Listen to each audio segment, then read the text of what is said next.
Good Thursday morning. Today in 2 Kings chapter 1, King Ahaziah has taken a terrible fall and he was seriously injured. Facing an uncertain future, he did what seemed natural to him.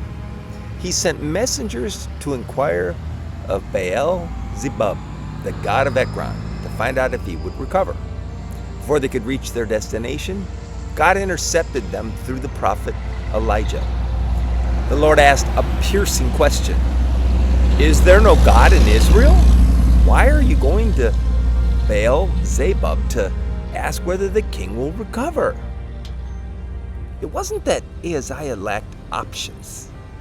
It was that he ignored the only one who could truly help him. Ahaziah had inherited his father's idolatry, but he was still responsible for his own choices. When crisis came, his first instinct wasn't to seek the Lord.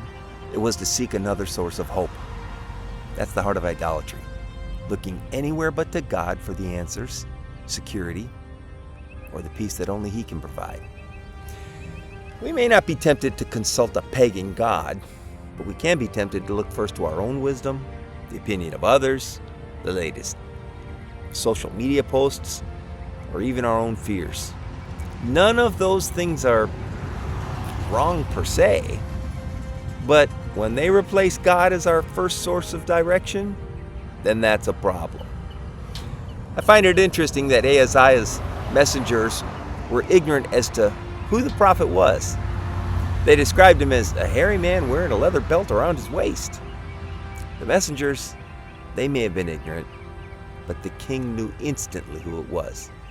Elijah's life had such a distinct testimony that his identity was unmistakable. He didn't blend into the culture around him. He stood apart as God's man. That raises a couple of questions for us today. First, when trouble comes, where do we turn? And second, is there enough evidence in our lives that people would recognize us as followers of Christ? Not because of what we wear, but because of the unmistakable character and faithfulness of our lives. The next time you face a problem, pause before reaching for your phone or asking someone's opinion or trying to solve it on your own. Ask yourself, have I sought God? The answer to that question will shape everything that follows. My God shot today is God lovingly pursues people even when they ignore Him.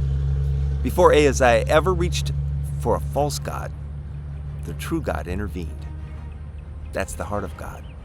He actively calls people back to Himself because He alone is the source of truth, life, and hope.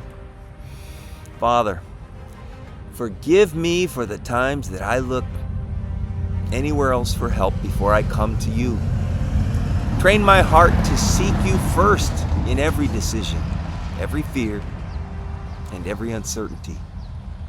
Help my life reflect Christ so clearly that others see Your work in me. Thank You for pursuing me, even when I wander. In Jesus' holy name I pray. Amen. Stay faithful. I'll see you tomorrow.